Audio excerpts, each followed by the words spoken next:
think of, I'm trying to think of the connection there to what Jose was bringing up. No sé. And Jose just brought up the nature versus nurture question, and I think there's a lot of stuff in us that just come from nature, right? Like your genetics, your everything around that. Um, and the nurture piece is interesting because you try to be equitable with the same kids, right? Like, well, whatever I do with this one, we do with that one, but sometimes it comes out a little different, or sometimes they take it a little different, or so it's even though you're trying your best to be equal, um, the receivement is not equal, right? Or maybe your mood changed from that second to that second. Man, it's not. So yeah, so I believe it. I believe that they both kind of work in tandem. Like you come with a bunch of stuff and baggage and historical trauma and your genetics and all kinds of stuff, and then that meets the nurture piece. I'm not a father, but I once heard a quote, and I love quotes, that said, the most revolutionary thing you can do is raise a child. Oof. And as educators, like we have that added sort of like layer of scaffolding or understanding levels of just having that knowledge, right, of what it means to be an educator and to nurture and we're talking about other people's kids, you know what I'm saying? But as a father, you have full control, or as a parent, you have full control over that education, if you will. I mean, it's more than education. It's a lifelong learning. But I really enjoyed that quote. Like, raising a child is the most revolutionary thing you can do, because it's another human being. And obviously, they're going to sort of go out in the world. Hey, here's the educators, and here's the doctors in us, obviously, right? So I mean, obviously, Paulo Freire, but it isn't a control aspect, right? ¿Verdad, carnal? And so you, as a tío, right, in our familia, I'm assuming también, right, Argelis, is that your best friends, quote unquote, right, your colegas, your compadres that come over, they're an extension of the family. So our daughters call all the male, like they're like tío, right, as a sign of respect, and the tías, even though they're not blood related. And so Jose, as it's like tío Jose, ¿verdad? Yeah. And in that sense, what I wanted to bring up there is like, it's not a control, right? We're facilitators, right? We offer, we don't lead them to the answer. We know the answer, but we've already lived that part. So it's a really challenging one when you're like hurried, or you're so busy. We got to go get to this. We got the night meeting. We got to go work on the evaluation chingadera because we have a deadline the next day. And your kid is struggling with fractions. Yeah. Right. And then you're like, wait, why are you doing it that way? And then they teach math a little differently than we learned it. And you want to get to the answer, but you're trying to figure it out with your kid.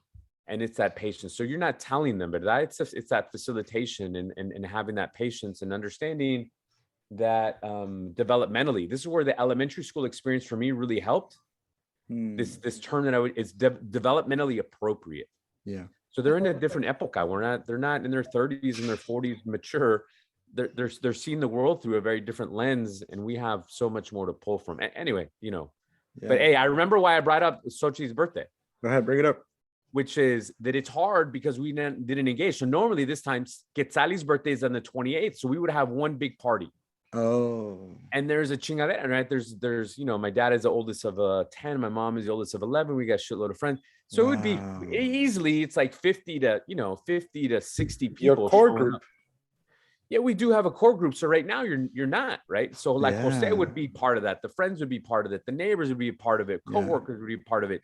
And before you know it, it's 60 to 80 people coming in and out through most of the day. Yeah. And that connect is there. And so I can think of one friend in particular that we have in common, let's say Nana or Adriana, that I haven't seen her in quite some time. And I think that, there is, nos falta esa connection right now, right? That buoys us.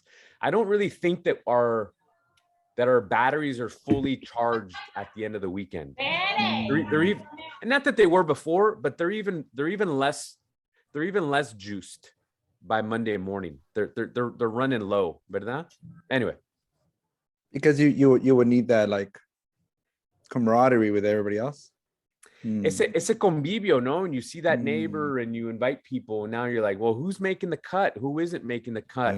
Like, I'd love to invite, I'd really love to develop a relationship with this colega at work who has kids at the same age, but they're not making the cut because, or just having people like, I always were blessed to have a nice little home and a nice little backyard. And so I would invite people from the school, right? That, where I was a leader, where I was working, where I was part of the community. And no, just don't bring your family, right? Bring your spouse, bring your partner, even bring your mom, bring your kids. And so it's like, it becomes very familiar, right? Trying to break down what is the workplace and what is the home place and trying to create más familia or sense of connection at work. But so that has suffered tremendously. As we talk about this, I think about our conversation we had the other day, Miguel, about focusing on the process. I can guarantee a process, but I can't guarantee an outcome. And going back to the idea of we are trying to instill, not just in our children, because I don't have any children, but in our schools, right? An understanding of how to sort of like not like, the idea of like not giving them a fish, but showing them how to fish, right? Because we're not always going to be there. And connecting to what you just said, Miguel, it doesn't always have to come from us. It can come from, our group of family, a group of friends, group of family, right? Because, sometimes we talk to our children and they might or might not listen to us, like, dad, or tío, like, you guys. But what happens when you create an environment in which everybody within that environment has a certain type of disposition, a certain type of mentality that allows them to sort of like make that normalizes that, right? As opposed to it's not the exception. It's just not my dad. It's everybody I've ever known, right? Has these values, has this process, thinks this way, right? And so if and when they are ready to leave the nest, they can have that sense of reality, right? That they know what the process is, and it's just a matter of them coming across a certain situation and applying the tools that they learned. And I remember this other quote that said, "If you only have a hammer, everything becomes a nail. If you only have a hammer, everything becomes a nail." And I was like, "Dang, see, true that."